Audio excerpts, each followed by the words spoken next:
네. 안녕하세요. 김유화의 TV 오늘도 함께 합니다. 이제 예고를 드리지 않고 하고 있습니다. 그래서 글쎄요. 이렇게 되면 어떤 분들은 오늘도 하나? 라고 휴대폰을 보신 분도 계실 것 같고 신경 안 쓰고 그냥 계시다가 우리 라이브 한다. 혹시 이런 거 뜨면 그때 들어오신 분도 계실 것 같은데요. 자, 일단 예고 없이 계속해서 한번 해보기로 했습니다. 이 시간에 그 하루를 이렇게 정리하신 분들도 좀 있으신 것 같고요. 그래서 저도 열심히 여러분 만나고 또 선거운동하고 했던 거 정리도 하고 그러면서 여러분과 함께 만나는 이 시간이 이제 정말 소중해진 것 같습니다. 자, 이거 새로 고침해야지 뜨는 거죠? 네, 또 이것도 새로 고침 하듯이 이렇게 해야지 뜬다고 해서 네, 제가 한번 해보겠습니다. 네, 어서 오세요. 네, 쉿 하고 오시는데요. 어서 오세요. 자, 이제 목소리까지 내십니다. 수고하십니다. 네. 자, 김유아의 TV에 함께 해주신 여러분 고맙습니다. 오늘 따뜻한 소식으로 또 문을 열어보겠습니다. 여러분, 지금 저희 스태프들도 뭐 많은 분들이 마스크 하고 계신데요.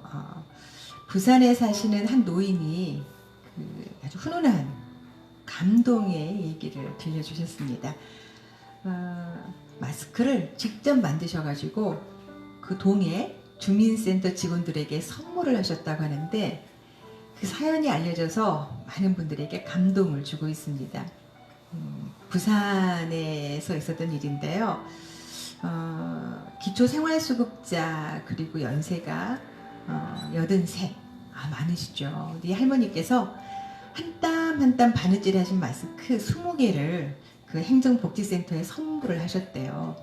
그래서 직원들이 다 같이 인증샷 찍어가지고 공유를 해서 화제가 되고 있는데요. 이 할머님은 평소 도움을 많이 받아서 직원들이 너무 수고도 많이 하고 하는데 코로나19 때문에 또 고생도 하잖아요. 그래서 뭔가 내가 해주고 싶은 게 없을까 고민하시다가 이 마스크를 만들어서 줘야 되겠다. 이래서 이 감사의 마음을 전하고 싶어서 만드셨다고 합니다. 이제 재봉틀로 박으신 게 아니고요. 손바느질을 해서 하신 거거든요. 그러면서 불편하더라도 이해해달라 이러는 당부까지 하셨다고 하는데요. 사실 우리가 뭐 뜨개질 해가지고 그 후진국의 신생아들에게 막 모자도 선물하고 옷도 선물하고 막 이런 거 그런 기부 소식 가끔 듣잖아요. 그러면은 왠지 마음이 따뜻해지고 좋았는데 이렇게 또 한국에서는 이 마스크에다가 감사와 사랑을 담아서 전했다는 따뜻한 소식이 또 들려옵니다. 좋으시죠? 직원들도 참 좋았을 것 같은데 이 뉴스를 접한 누리꾼들도 정말 가슴이 따뜻해지는 소식이 아니었을까 싶습니다. 이웃을 위해서 내가 할 수 있는 것이 무엇일까? 내가 나눌 수 있는 것이 무엇일까? 이거 생각해보는 시간이 되었으면 좋겠습니다.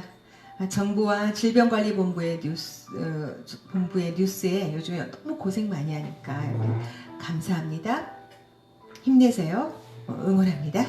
이런 댓글을 남기는 것도 또 우리가 할 수 있는 작은 선행이 아닐까 이런 생각을 해봅니다.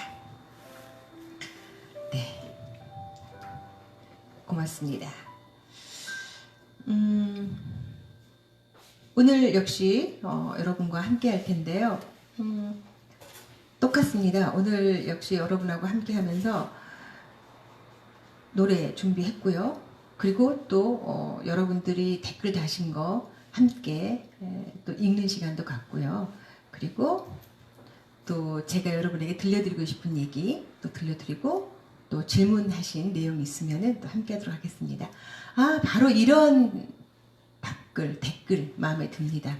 이젠 방송을 기다리게 되네요. 네, 박미숙님 그렇게 하셨는데요. 감사합니다. 예, 기다려주셔서 고맙습니다.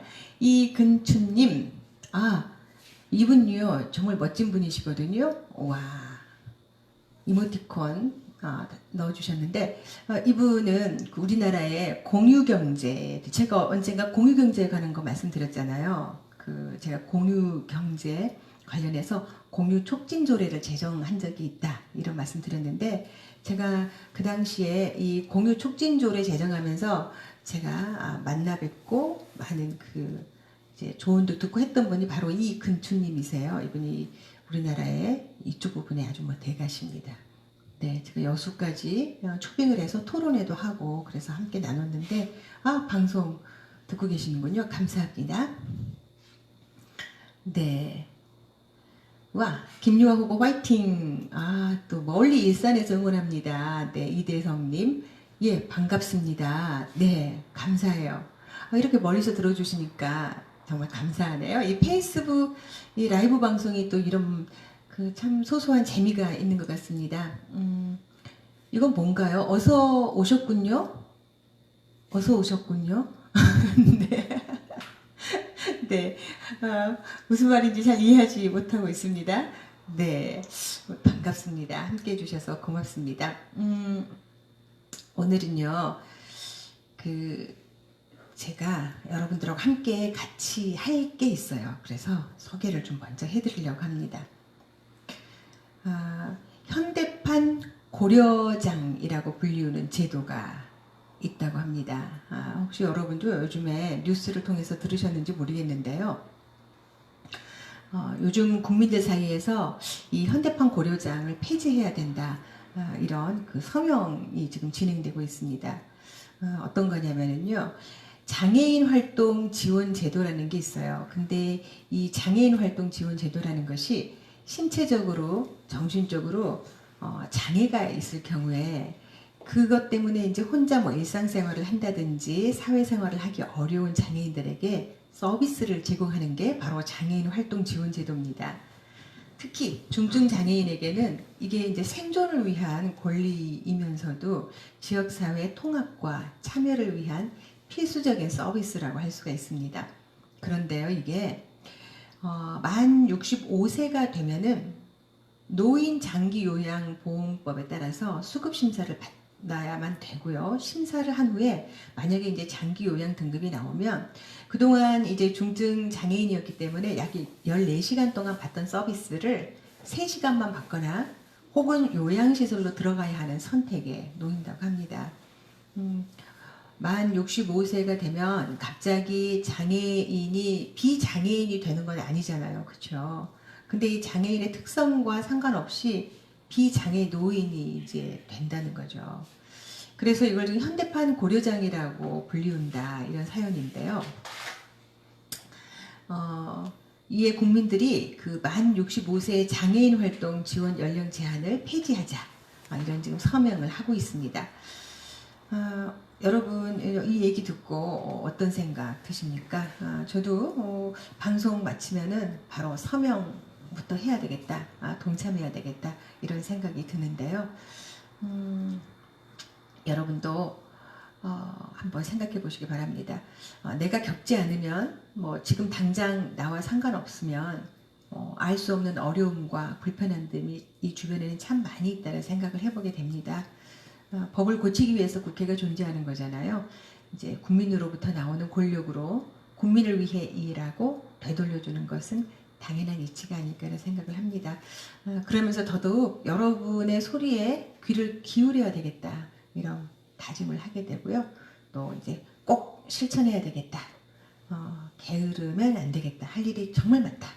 그리고 여러분들이 더 많은 소리를 들려주셨으면 좋겠다. 이런 바람과 또 더 많은 댓글로 여러분의 목소리를 내주셨으면 좋겠다. 이런 생각도 함께 해보게 됩니다. 네. 저는 늘 페이스북 할 때마다 이거를 잘 못해가지고 그렇게 하고 있습니다. 자, 파이팅이라고 하셨고요. 네. 네, 안녕하세요 라고 강지연님 인사하셨네요. 예, 반갑습니다. 자, 지금 시청하고 계신 분들 계신데요. 시청만 하지 마시고 제가 늘 드리는 말씀이지만 댓글을 달아주시기 바랍니다. 자, 장애인 얘기가 나왔으니까요. 제가 의회에서 했던 장애인에 관련된 그 입법 활동을 좀 소개를 해드리려고 합니다. 조금 전에도 말씀드렸지만 사실 내가 겪지 않으면 지금 당장 나와 상관없으면 사실은 우리가 알 수 없는 어려움들이 너무나 많습니다. 그래서 장애인의 경우도 마찬가지인 것 같아요. 근데 여러분 잘 아시는 것처럼 지금 이 시대의 장애인은 선천적인 장애인보다 후천적으로 장애를 입게 되는 경우가 정말 많습니다. 그래서 그냥 조금 더 과장되게 이야기하면 누구나 장애인이 될 수도 있고 내 주변에도 장애인들이 있을 수 있다라는 거예요. 그래서 이제 우리가 뭐 시라든지 우리나라가 전체적으로 장애인의 편익시설을 한다든지 장애가 없는 환경을 만든다든지 이런 것들은 모두 사실은 다 우리 모두를 위한 것이다. 그리고 제가 매번 말씀드리지만 장애인만을 위한 게 아니라 뭐 어린이, 노약자, 그리고 임산부 이런 다 사회적 약자들이 사실은 우리가 생활하면서 불편함을 겪는 것들을 고치려고 하는 것이 그 장애 없는 그 생활 환경을 만드는 것이다 이런 말씀을 드립니다. 제가 의회에 있을 때요, 제가 입법 발의했던 것 가운데서 중증 장애인 자립 지원 조례라는 것이 있습니다. 이 중증 장애인 자립 지원 조례는 조금 전에도 저희가 중증 장애인이라는 얘기를 했는데요. 중증 장애인들의 많은 분들이 사실은 시설에서 생활을 하고 계십니다. 그것도 어렸을 때 시설로 가서 계신 경우가 많아요. 그래서 몇 수십 년씩 그냥 시설에 계세요.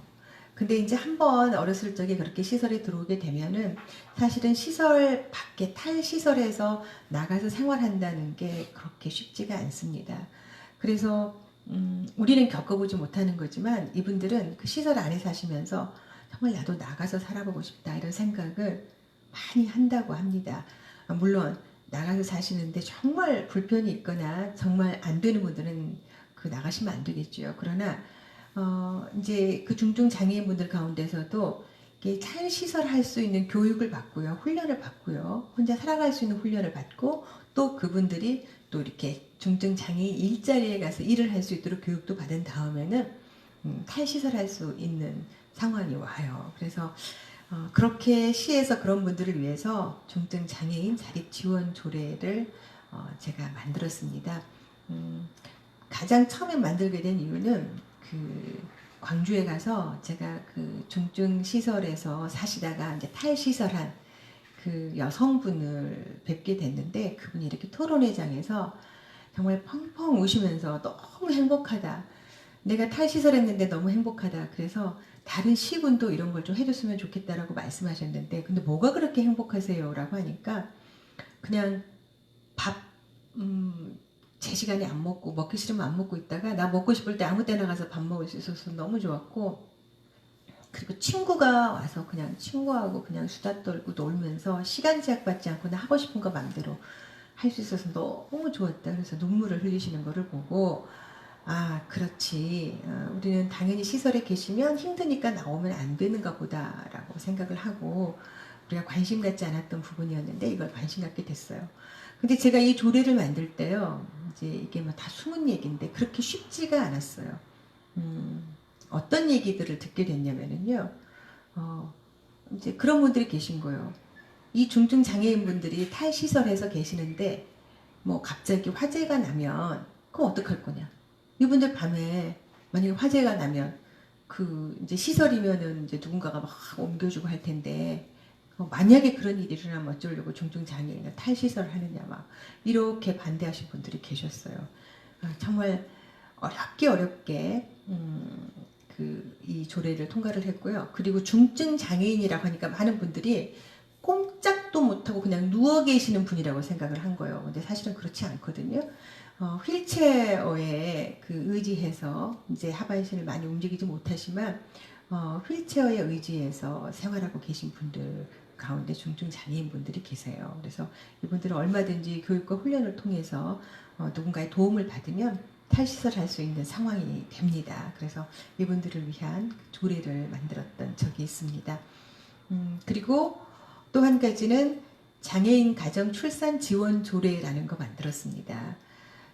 이것도 정말 쉽지 않았어요. 그러니까 장애인 가정, 그러니까 아내가 장애인이건 또는 남편이 장애인이건 그 둘 중에 어느 분이 장애인이건 간에 아이를 낳은 다음에 아이를 누워 계실 때 돌봐줄 수 있는 상황이 안 되잖아요. 그래서 이때 지원할 수 있도록 하는 조례였어요.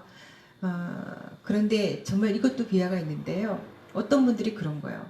장애인들은 아이를 많이 낳지 말라고 해야지 왜 이런 막 지원까지 하면서 아이를 낳으라고 해? 이제 물론 오래된 얘기니까요. 근데 그런 거 듣고 정말 충격적이었죠. 어떻게 이런 생각을 하지라는 생각이 들었었는데요. 아무튼 장애인 가정 출산 지원 조례를 여러 또 우여곡절 끝에 만들었습니다. 상당히 모범적인 조례였죠. 왜냐하면 아이를 낳지 않은, 그러니까 남편이 장애가 있어도 가정에 지원을 할 수 있도록 근거를 만든 거였으니까요. 그 이유는 남편이 장애가 있으면 아내가 아이를 낳았을 때도 남편이 이렇게 봐줄 수 없잖아요. 그렇죠? 그래서 이 조례를 만들었었습니다. 그리고 또 한 가지는 장애인 가족 지원 조례라는 게 있는데요. 제가 이제 이거는 사실 발달 장애아의 가족 지원 조례라고 조금 좁혀 생각하면 그래요. 여러분 발달 장애아가 어떤 아이들인지 아시잖아요. 이제 그 아이들을 돌보고 있는 가족들을 지원하는 조례예요. 왜 그랬냐면 이 발달 장애 아들과 함께 이제 아이를 키우시는 부모들은 정말 힘드시거든요. 정말 힘들고 그 힘듦이 아무도 상상할 수 없을 만큼 정말 힘들다고 하십니다. 근데 그분들은 늘 그 아이들을 이렇게 데리고 사시면서 힘들어하기 때문에 그 아이들을 돌보는 부모님들이 조금 더 편안해지고 스트레스를 덜 받고 조금 더 시간적인 여유가 생기고 자신을 조금 돌아볼 수 있게 해드려야 되겠다. 그래야지 결국은 그 아이들을 더 행복하게 또 잘 보살필 수 있잖아요. 그래서 장애인 가족 지원 조례 만들었습니다. 이거 만들 때도 또 아주 어려웠습니다. 어떤 얘기 많이 들었냐면 장애인 가족 그러면 가족이면 삼촌도 있고 이모도 있고 뭐 할머니 할아버지 그러면 다 가족이라고 다 지원해 주라고 뭐 어떡하려고 장애인 가족 지원 조례를 만드느냐고 이런 얘기를 들었습니다. 이제 물론 다 설득돼서 결국 장애인 가족 지원 조례 만들어줬고요. 지금 이 조례 덕분에 많은 발달 장애아를 둔 부모님들이 조금 더 행복해지셨고 더 폭을 넓혀서 이제 꼭 발달 장애아뿐만 아니라 이 장애인 가족들이 함께 혜택을 받는 그런 조례로 발전이 됐습니다. 제가 이제 이렇게 계속 이야기를 드린 거는요. 그러니까 우리가 관심을 갖는 게 참 중요한 것 같습니다. 그래서 여러분에게 주변에 있는 내가 관심을 가져야 될 곳이 혹시 없나 이런 것들을 한번 좀 생각해 보시면 좋겠다. 그리고 또 우리 주변에 있는 장애인들에게 또 관심을 가졌으면 좋겠다. 그리고 이 서명 꼭 하시라고요. 이 서명도 하시라고 제가 길게 얘기를 드렸습니다. 자, 이렇게 하다 보니까요. 시간이 엄청나게 지금 또 많이 갔어요. 9시 18분이에요. 네.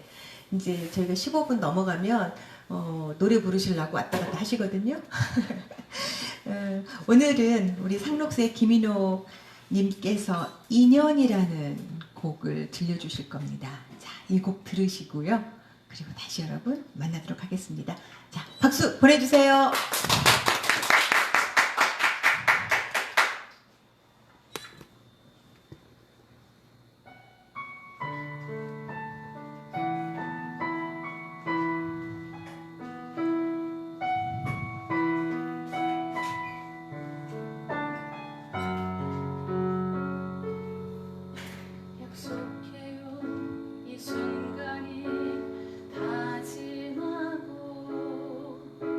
다시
네, 고맙습니다.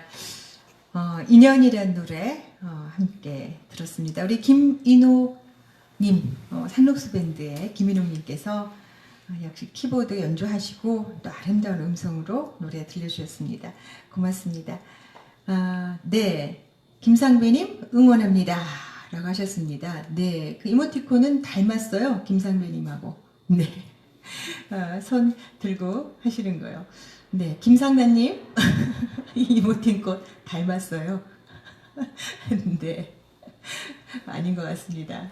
닮지 않았어요. 보신 분들 웃을 것 같아.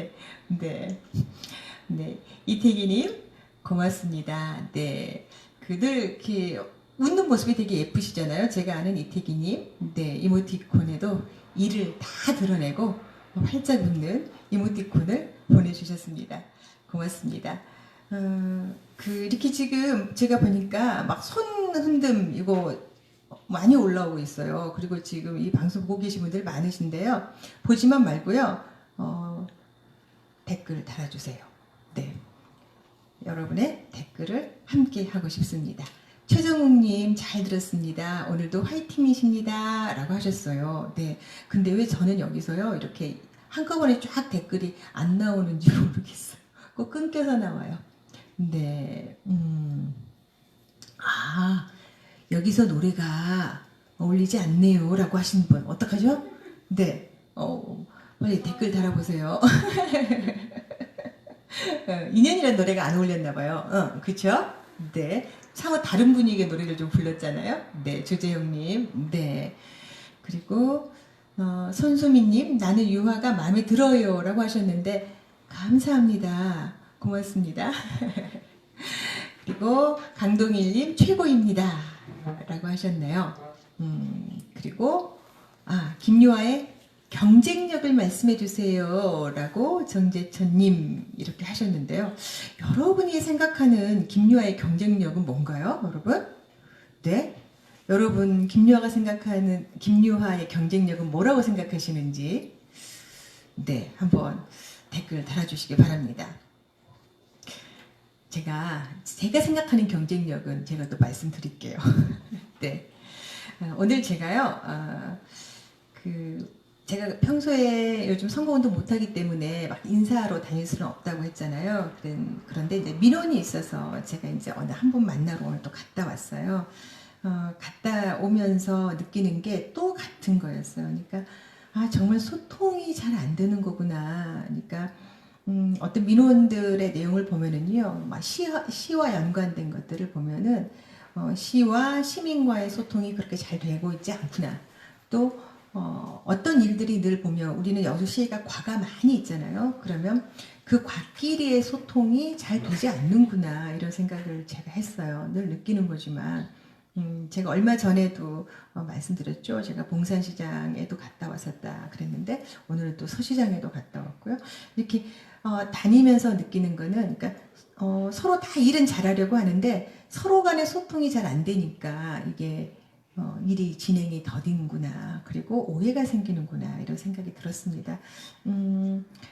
제가 이 서시장과 교동시장과 진남로 그 상가는 이렇게 삼각으로 이렇게 관통해서 그 문재인 정부가 추구하고 있는 르네상스 사업을 해보겠습니다. 라고 제가 공약을 걸었잖아요. 근데 이 시장, 교동시장, 서시장 그리고 남산동 또 수산물 특화시장 이런데 이렇게 해서 그 르네상스 사업을 하고 싶어 하셨더라고요. 근데 그거의 기본적인 것이 시장 활성화 구역이라는 것이 이렇게 지정이 되어 있어야지 이거를 신청할 수 있는데 그 지정이 안 돼 있어가지고 못하고 있었어요. 그래서 시장 활성화 구역을 빨리 지정해야 되겠구나 라고 생각이 들었고 이거를 이제 시의원님들과 함께 상의를 해야겠다 이런 생각을 했습니다. 그래서 제가 지금 걸고 있는 이 공약이 기초작업이 우리 시의원님들과 함께 잘 이루어지면 좋겠다 라는 생각을 하고요. 무척 반갑게 이 민원을 듣고 왔습니다. 네, 듣고 싶은 곡 추천 바랍니다. 상록수 밴드 드림. 이거는 아닌 것 같은데요. 중간에 왜 이런 걸 올리시는 거예요 지금? 네, 고향분 같아서요. 김경희님 반갑습니다. 라고 하셨고요. 또 여수의 살림꾼 강동일님, 이태기님 촛불 집회 함께했던 기억이 새록새록. 네, 이런 답을 주셨네요. 저도 생각이 납니다. 신보미님은 여성의 정치 참여 기회는 더 이상 약자에 대한 배려가 아니라 경쟁력이 있기 때문입니다. 혹자는 여성의 경쟁력이 없다고 말하기도 하는데 부패한 정치 풍토에 여성이 경쟁할 수 없다고 인식하기 때문인 것 아닌지 생각이 듭니다. 우와, 길게 쓰셨어. 결국 아직도 선거는 돈, 학연, 조직선거 같은 구태의연한 정치 풍토가 있다는 것을 자인하는 것이라 생각합니다. 현 시대 정신은 해방 후 기득권을 누렸던 친일 적폐 세력 청산과 검찰을 비롯한 국가 권력 개혁, 정치 개혁, 언론 개혁 등이라고 판단합니다. 이런 시대 정신을 구현할 정치인으로 기득권과 부패에 찌들지 않고 친근하고 섬세하고 생활 정치를 실현할 능력과 자질이 있는 여성들이 오히려 경쟁력이 있다고 봅니다. 아무 여성이 아니라 깨끗하고 능력과 자질이 있는 여성들이 정치권에 활동해서 건강한 사회를 만드는 데 일조하기를 바랍니다. 라고요. 네, 정말 멋진 글을 달아주셨습니다. 우리 신보미님 감사합니다. 여기 쓰신 대로 맞는 얘기입니다. 사실 제가 선거에 나오면은 가장 먼저 듣게 되는 얘기가 뭔지 아세요? 이제 저를 뭐 잘 아는 분들이야 그런 말 잘 않지만 돈 있어요? 조직 있어요? 뭐 이런 말을 제일 먼저 듣습니다. 왜 그런 얘기를 제일 먼저 들어야 되는지. 그렇죠. 잘못된 거죠. 이제 그런 선거 풍토 바꿨으면 좋겠습니다. 공직선거법에서 당연히 저희가 선거운동을 하면서 쓸 수 있는 그 선거 자금이 정해져 있고요. 그 자금 내에서 선거를 하라고 합니다. 만약에 돈 많은 사람들이 선거한다면 정말 돈 많은 사람들만 해야 되는 거겠잖아요. 돈 없는 사람은 선거에 나갈 수 없는 거잖아요. 그러지 말고 정말 이 시대의 기득권과 부패에 찌들지 않은, 그리고 선한 마음으로 정치를 하려고 하는 사람들, 그리고 능력 있는 사람들이 누구든지 문을 두드릴 수 있도록 하기 위해서 쓸 수 있는 그 선거 자금 규모가 마련되어 있는 것이고, 또 득표를 하면 그 자금을 다시 돌려줍니다. 사실 적은 돈이 아니기 때문에요. 그런 생각을 합니다. 그리고 저는 선거하면서 그런 생각도 했어요. 돈 있냐? 뭐 이런 얘기 들을 때 돈 있고 없고를 떠나서요. 뭐 그냥 우리가 하는 얘기로 정말 많은 돈을 들여서 선거를 한다면 왜 그렇게 그 많은 돈을 들여서 그렇게 정치를 하려고 하는 건지, 그 돈은 또 다 어디서 나는 건지, 그러면 이 다음에 또 선거 나가려면 그 다음에 또 그 돈을 어떻게 마련해야 되는 건지. 그렇죠. 좀 그런 생각 해봤으면 좋겠고, 저는 우리 여수는 그런 분들 많이 없으시지만 이제 행여나 뭐 이제 뭐 밥을 한 그릇 먹었다거나 그러면은 와, 내 표 한 장 얻기 위해서 나에게 밥 한 그릇을 샀으면 그 많은 사람들한테 밥을 사느라고 도대체 돈을 얼마 쓴 거야? 한번 생각해 보시기 바랍니다. 그러니까 저는 그런 생각이 들더라고요. 이제 지금은 많이 정말 좋아졌고 그렇게 선거운동 하지 않습니다. 저희 여수도 그렇게 하고 있지 않다고 저는 생각을 합니다. 그래서 그런 얘기 안 들었으면 좋겠습니다. 네. 좀 말 길게 했죠, 제가. 네. 신원종님이 항상 응원합니다. 김유호 후보님 파이팅 힘내세요 라고 하셨는데, 신원종님 감사합니다. 제가 후원회를 하고 있어요. 그러니까 선거 자금 가운데서 또 후원회를 통해서 선거 자금을 조달할 수도 있거든요. 그래서 이제 후원회를 결성해서 하고 있는데, 이 신원종님께서 후원금을 보내주고 계십니다. 그래서 너무 감사합니다. 고맙습니다. 안녕하세요. 김성은님 또 하셨습니다. 그 후원금은요, 그 10만 원까지는 다 세액 공제가 되고 또 세제 혜택 받고 또 연말에 또 돌려드리고 다 이렇게 되어 있어요. 그래서 정치인들이 그 돈이 없어서 선거하는데 어려움을 겪지 않도록 선거 이 자금을 조달할 수 있는 정치 자금을 마련할 수 있도록 또 후원회들을 결성할 수 있게 되어 있어서 많은 후보들이 후원 그 회를 운영하고 있습니다. 저도 물론이고요. 관심 있으신 분들은 저에게 연락 주시기 바랍니다. 제가 아니라 저희 사무실로 네, 그리고 페이스북에도 올라와 있고요. 네. 지금 9시 33분입니다. 김요하의 경쟁력 말씀드리렵니다. 저는 제가 생각했을 때 적폐를 청산하는데 앞장설 수 있는 깨끗한 후보라는 게 제 경쟁력입니다. 조금 전에도 이태기님께서 그 촛불 집회 때 촛불 들었던 기억이 새록새록 난다라고 하셨는데요. 정말 추웠잖아요. 겨울에, 한겨울에. 그 차디찬 시멘트 바닥에 앉아가지고 촛불 들고, 저도 시민들하고 정말 같이 날라리 앉아서 촛불 들고 거리 행진하고 이랬는데, 적폐 청산을 위해서 지역민과 함께 촛불을 든 저는 유일한 후보다, 이렇게 말씀드릴 수 있습니다. 여수에서 지역민과 함께 깨끗한 정치로 제가 앞으로 위풍당당하게 여수 시대를 열어갈 수 있는 후보라고 저는 생각을 하고 있습니다. 그리고 두 번째로는 저는 똑소리나게 일 잘하는 일꾼이었다, 이런 생각을 하고 있습니다. 공무원과 지역민이 검증하고 신뢰한 후보다라는 말씀 드리고 싶습니다. 제가 처음에 시의원이 됐을 때 그 시민단체에서 추천해서 여수시 최초로 전략공천 후보였어요. 제가 어느 정도 몰랐냐면 전략공천 후보는 선거 안 하고 그냥 의원 되는 줄 알았어요. 그랬는데 선거하더라고요. 다만 그 경선을 안 하는 것 뿐이었어요. 이제 본선에 나가서 정말 치열하게 선거하고, 그 당시에 많은 민주당 원들이 저를 도와주셨죠. 이제 당에서 낸 전략 후보니까. 그래서 제가 지역구 내에서 1등을 하면서 시의원이 됐어요. 정말 감사한 일이었죠. 그래서 열심히 4년 동안 정말 보답하기 위해서 민주당의 의원으로서 정말 잘해야 되겠다 이 생각이 들어서 열심히 했고, 결과적으로 두 번째의 시의원이 될 때는 여수시 전체에서 최다 득표를 하면서 재선 의원이 됐었습니다. 제가 정말 전국적으로 최초의 여수에서 받은 상들이 정말 많았어요. 매니페스토 대상 이런 것도 제가 처음으로 받았고요. 많은 상도 받았고, 또 공무원 노조가 투표한 최우수 베스트 의원에도 제가 제가 의원 활동안에 선정을 했는데 3번 모두 다 제가 선정이 됐습니다. 그리고 제가 저의 경쟁력이라고 생각하는 세 번째는 저는 지역의 아픔과 그리고 지역의 문제를 가장 잘 아는 풀뿌리 지방 정치인이라고 생각합니다. 저 여수에서 아이 2 낳았고요. 그리고 여수에서 아이 키우면서 힘들게 직장맘 생활도 했고요. 늘 지역민과 함께 웃고 울었던 후보입니다. 지역에 슬픈 일이 일어났을 때 늘 현장에 같이 있었고, 기쁜 일이 있을 때도 늘 현장에 같이 있었습니다. 여수에 그리고 앞으로도 저는 묻힐 여수 사람입니다. 그게 가장 큰 또 경쟁력이라고 생각합니다. 또 한 가지는 저는 지역의 의정 경험과 전문성을 갖춘 전국적인 활동가라고 생각합니다. 5대 6대 여수시 의원이었습니다. 많은 분들은 시의원이 이렇게 하신 분들 있는데요.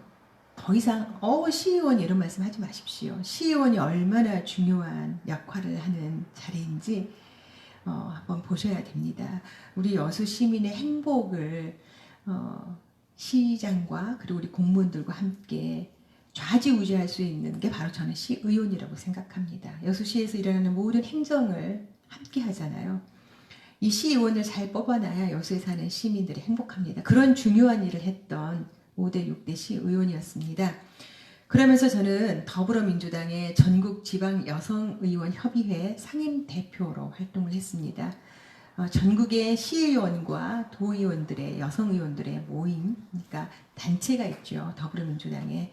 거기에서 제가 상임대표로 활동을 했습니다. 그래서 어떻게 보면 서울에서 보면 여수가 남도 끝에 있잖아요.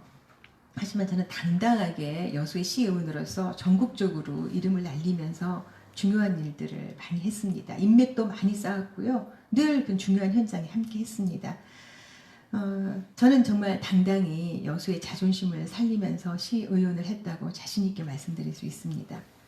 그리고 저는 요즘에 영상에 대해서 관심이 많잖아요. 우리 봉준호 감독께서 또 어마어마한 아카데미 그 4개 부분 상을 이제 석권하시면서 지금 영상 산업에 대해서 많은 분들의 관심이 뜨거운데요. 제가 영상 매체학 박사 여성 1호입니다.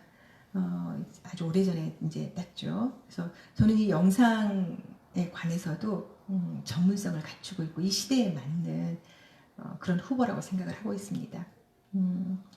저는 이제 이런 경쟁력을 제가 갖고 있다라고 생각을 하고 있거든요. 그리고 다시 한번 말씀드리면 여성이라는 게 가장 큰 경쟁력이라고 생각을 하고 있습니다. 이 시대에는 여성이 경쟁력이고 희망이라고 생각합니다. 네, 제 자랑한 것 같지만요. 여러분 그런 저를 국회로 보내주시기 바랍니다. 시간이 많이 지나서요. 댓글 좀 읽어드리랍니다. 김다경님께서 김유아 의원님 여수의 시민의 희망이고 등불입니다 라고 하셨는데요. 네, 감사합니다. 그리고 또 이번 4.15 총선에서 더불어민주당이 제1당은 꼭 되어야 하고 좀 더 욕심을 내자면 압도적으로 1당이 되었으면 합니다. 그래서 누가 공천이 되든 꼭 당선시켜야 우리의 소원들이 하나하나 이루어질 수 있습니다. 저는 이 얘기를 왜 하시는지 알아요. 지금 이 코로나19 때문에 그 문재인 정부, 지금 현 정부에 대해서 비판하신 분들이 많다고 들었어요. 그런데 사실은 지금 정부가 최선을 다하고 있고요. 이 국가적 재난을 극복하기 위해서 정말 열심히 노력하고 있습니다. 지금 많이 보시는 것처럼 그 정부의 이 다음에 더불어민주당이 많은 국회의원들이 들어가서 우리가 필요한 여러 가지 입법 활동이라든지 이런 것을 통해서 정말 나라다운 나라를 살리기 위해서 노력을 해야 될 텐데 많은 국회의원들이 더불어민주당에서 들어가지 못하면 이런 어려움이 생기고 지금 우리 그 국회의원들이 적어서 겪는 어려움들이 저는 또 있다고 봅니다. 그래서 이번에 더불어민주당을 많이 당선을 시켜서 국회로 보내서 지금 문재인 정부가 추구하고 있는 이런 일들을 할 수 있도록 좀 힘을 실어주셔야 된다고 생각합니다. 물론 그보다 더 앞서서는 당에서 정말 좋은 후보를 공천해야 된다고 생각하고 있습니다. 그래서 시민, 국민 누구나가 이 후보를 보내고 싶다라는 생각이 들 정도로 좋은 후보를 공천해서 보내는 게 또 당으로서는 1번으로 해야 될 일이라고 생각을 하고 있습니다. 네. 한계령 가사를 적어주셨는데요. 저 산은 내게 오지 마라 발 아래 젖은 계곡 첩첩산중 저 산은 내게 잊어버리라 하고 내 가슴을 쓸어내리네 아닌데요. 이거 오늘 마지막 곡이거든요. 이제 지금 준비하고 계시는데 이렇게 읽으니까 정말 이상하네요. 저 산은 내게 오지 마라 하고 발 아래 젖은 계곡 첩첩산중 이렇게 불러야지 되는데 읽으라고 쓰시면 안 됩니다. 네. 여성이라는 이유로 여수에 늘 함께 있었다는 이유로 외면받아서는 절대 안 된다고 생각합니다. 그래요. 맞습니다. 곁에 있으면 소중한지 모르시는 것 같더라고요. 그렇죠. 자, 오지 마라 내려가라 갖은 소리가 들리지만 여수에서 국회에서 속을 시원하게 해주는 바람이 되어 주십시오. 시의원일 때부터 인연으로 여기까지 와 있습니다. 라고 우리 그 김인홍님 상록수밴드에 지금 이렇게 와서 자원봉사로 늘 노래를 불러주시는 김인홍님께서 글을 달아주셨습니다. 정말 감사합니다. 조영민님께서 옳은 말씀입니다. 기회는 공정해야 합니다. 여성이라는 선입견이 판단의 기준이 되어서는 안 됩니다. 라는 글을 함께 해주셨습니다. 네. 자, 긍정적인 여론이 늘어가고 있습니다. 라는 얘기도 또 적어주셨네요. 네. 안녕하세요. 네, 지각했네요. 라고 하셨는데요. 조영매님. 네, 고맙습니다. 그래도 잊지 않고 함께 해주셔서 감사해요. 네. 근데 제가 하나 질문 드릴게요. 지금 이렇게 들어와서 보고 계신 분들이 쭉 뜨잖아요. 제가 이름 불러요? 네. 이름 불러요? 네. 아니, 너무 반가운 분들이 많으세요. 네. 나중에 댓글 꼭 달아주시기 바랍니다. 오늘 끝곡은요. 한계령이라는 곡을 준비했어요. 사실은 저의 18번이 한계령이거든요. 근데 이 김인옥 선생님도 정말 좋아하시는 노래래요. 그래서 오늘은 김인옥님의 음성으로 한계령 들려드리고요. 저는 연습 많이 했다가 나중에 좋은 일 있을 때 들려드리도록 연습을 하도록 하겠습니다. 자, 오늘 김유아의 TV 함께 해주신 여러분 고맙습니다. 국회의원은 국회에서 정말 할 일이 많다고 생각합니다. 저를 뽑아주시면 정말 시민들이 만족할 때까지 최선을 다해서 열심히 뛰는 의원이 되겠습니다. 국민과 우리 지역민의 목소리를 경청하고 정직과 정의의 기치로 적폐도 청산하고 나라다운 나라, 여수다운 여수를 만들어가는 데 최선을 다하겠습니다. 내 삶이 나아지는 나라, 내 삶이 나아지는 게 체감되는 나라, 따뜻한 어머니의 마음으로 민생을 챙기는 국회의원이 되도록 하겠습니다. 선한 사람이 이기는 세상, 세상을 살리는 정치, 앞과 뒤가 똑같은 맑은 정치, 누구에게나 평등한 정치, 어디에나 기댈 수 있는 돌봄 정치, 민심을 담아서 정말 속 시원한 정치 하도록 하겠습니다. 제가 희망의 사다리가 되도록 노력하겠습니다. 오늘 많은 분들이 바뀐 게 있어 라고 하신 분이 있을 거예요. 앞에 보이십니까? 네, 여기에요. 믿는다 김유하 라고 바꿨거든요. 어느 분이 그러시더라고요. 믿는다 김유하. 네, 믿어주십시오. 열심히 하겠습니다. 오늘 함께 해주신 여러분 고맙습니다. 안녕히 계세요.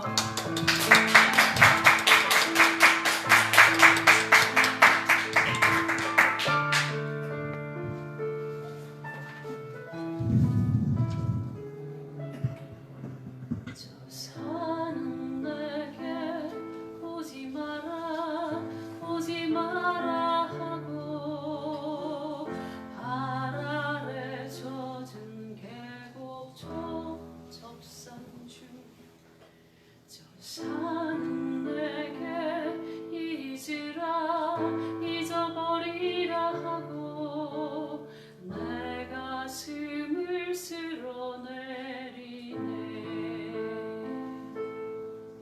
아 그러나 한 줄기 바람처럼